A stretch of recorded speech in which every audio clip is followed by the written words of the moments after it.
Assalamualaikum warahmatullahi wabarakatuh.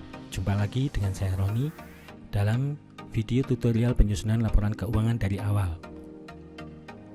Pada video tutorial sebelumnya kita telah sampai pada neraca saldo. Kali ini kita pada tahapan langkah selanjutnya, yaitu menentukan saldo awal. Sebelum kita mulai untuk menentukan saldo awal, saya akan jelaskan dulu mengenai penyusunan laporan keuangan. Penyusunan laporan keuangan dimulai dari menentukan saldo awal, kemudian kita mencatat transaksi untuk diposting ke buku besar. Dari posting buku besar masuk ke neraca saldo menjadi laporan keuangan. Dalam membuat laporan keuangan ada rumus dasar akuntansi yang harus kita perhatikan, yaitu untuk neraca dan untuk laporan hasil usaha. Neraca adalah laporan yang menunjukkan posisi kekayaan perusahaan pada tanggal tertentu. Sedangkan laporan hasil usaha menunjukkan aktivitas suatu periode. Nah, yang harus kita buat adalah neraca pada posisi pada saat kita akan melakukan aktivitas usaha. Jadi kita nanti akan menyusun neracanya untuk menentukan saldo awalnya. Sedangkan aktivitas periode sebelumnya itu sudah masuk ke dalam laba rugi, dan ini adalah bagian dari ekuitas di mana laporan yang kita buat tersebut. Rumus dasarnya untuk neraca adalah aset sama dengan kewajiban ditambah ekuitas. Sedangkan di laporan hasil usaha, pendapatan dikurangi beban sama dengan laba rugi.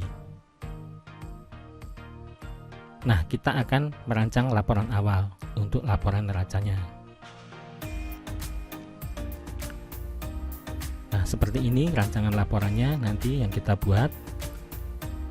Kita nanti akan menentukan jumlah aset yang kita miliki berapa, aset lancar kita berapa, aset tidak lancar berapa, kewajiban lancar berapa, dan ekuitas yang harus diakui berapa. Ini yang bisa kita ketahui atau kita hitung nanti adalah asetnya. Aset ini bisa kita lihat, kemudian kewajiban juga bisa kita lihat. Nah, untuk menentukan ekuitasnya nanti kita akan melihat ekuitas yang sudah dihitung, sedangkan yang belum dihitung nanti kita hitung dan memakai rumusan ini. Jadi aset sama dengan kewajiban ditambah ekuitas.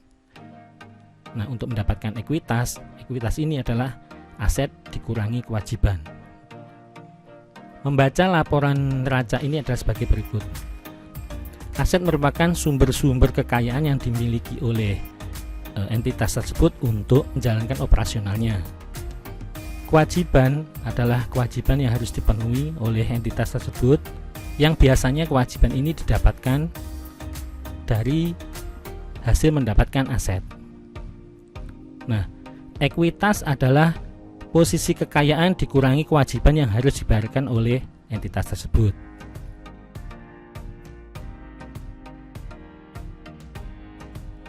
Ini adalah saldo awal yang telah saya susun. Nah, di sini kita bisa melihat dari neraca saldo awal ini saya tuliskan per 31 Desember 2020 karena kita membuat laporan per 2021. Untuk aset lancar terdiri dari kas koperasi, kas kecil, bank, piutang, kemudian perlengkapan dan persediaan, serta aset tetap. Kemudian untuk kewajiban lancar ada hutang anggota, kemudian hutang usaha, dan ekuitas. Nah, untuk nilai-nilai yang ada di sini untuk kas koperasi, kemudian kas kecil, bank, kemudian piutang, perlengkapan dan persediaan, serta aset lancar, ini bisa kita lihat, bisa kita hitung. Demikian pula untuk hutang anggota, ini kita bisa lihat dan bisa kita hitung. Kemudian untuk simpanan pokok dan simpanan wajib anggota, ini juga bisa kita lihat. Sedangkan modal koperasi nantinya kita masih belum bisa melihat. Karena itu kita menggunakan rumus ini, ekuitas sama dengan aset dikurangi kewajiban. Jadi aset ini adalah seluruh kekayaan dari entitas yang dimiliki untuk menjalankan operasional. Nah, untuk mendapatkan ekuitasnya adalah seluruh kekayaan dikurangi dengan kewajiban yang ada. Nah, itulah kekayaan dari perusahaan. Jadi nanti di sini seluruh total aset ini dikurangi dengan seluruh kewajiban, kemudian dikurangi dengan simpanan pokok dan simpanan wajib yang bisa kita hitung. Itu adalah untuk melihat jumlah modal koperasi yang ada di ekuitas gitu.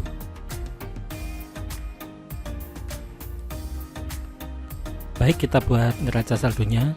Pertama kita tuliskan dulu judul dari halaman ini, halaman neraca saldo. Kita tuliskan entitasnya.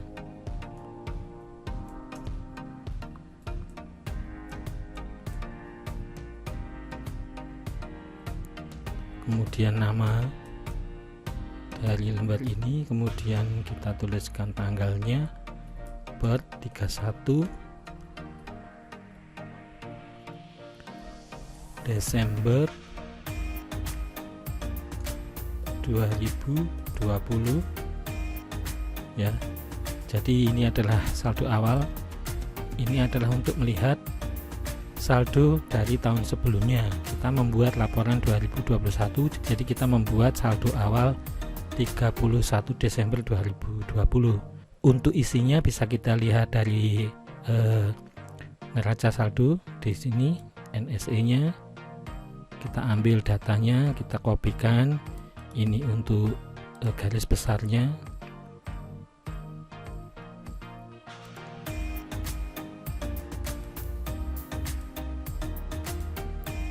Kemudian untuk isinya, untuk aset lancarnya,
kita isikan angkanya misalnya seperti ini.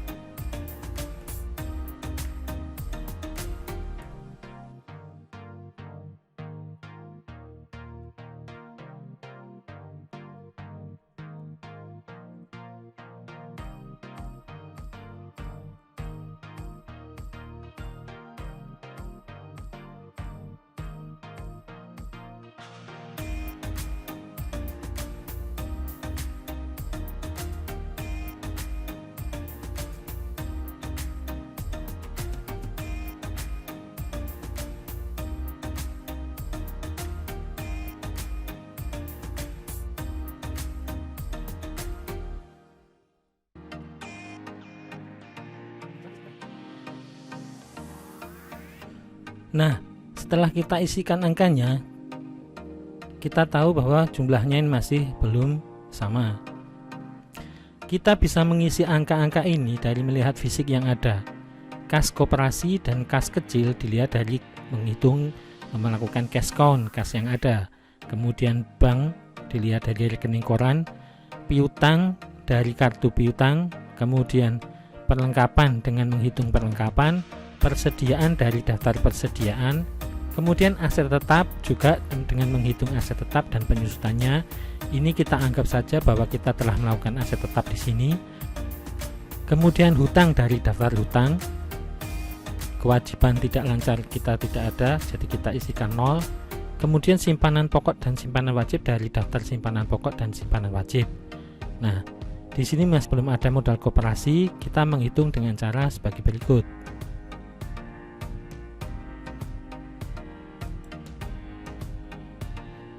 Sama dengan total kekayaan yang dimiliki entitas dikurangi dengan kewajiban lancar, kemudian dikurangi dengan simpanan pokok yang tercatat dan simpanan wajib yang tercatat. Nah, totalnya adalah 658.500. Kita isikan di sini. Nah, seperti ini cara untuk menentukan berapa modal koperasi. Baik, kita telah selesai untuk menentukan saldo awal dari neraca pada awal tahun. Demikian tutorial kita untuk penyusunan saldo awal. Sebelum kita akhiri, mari kita checklist dulu penyelesaian dari langkah-langkah yang telah kita lakukan.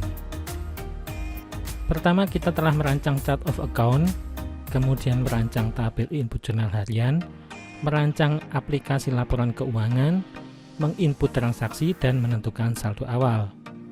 Demikian, terima kasih, semoga bermanfaat. Assalamualaikum warahmatullahi wabarakatuh.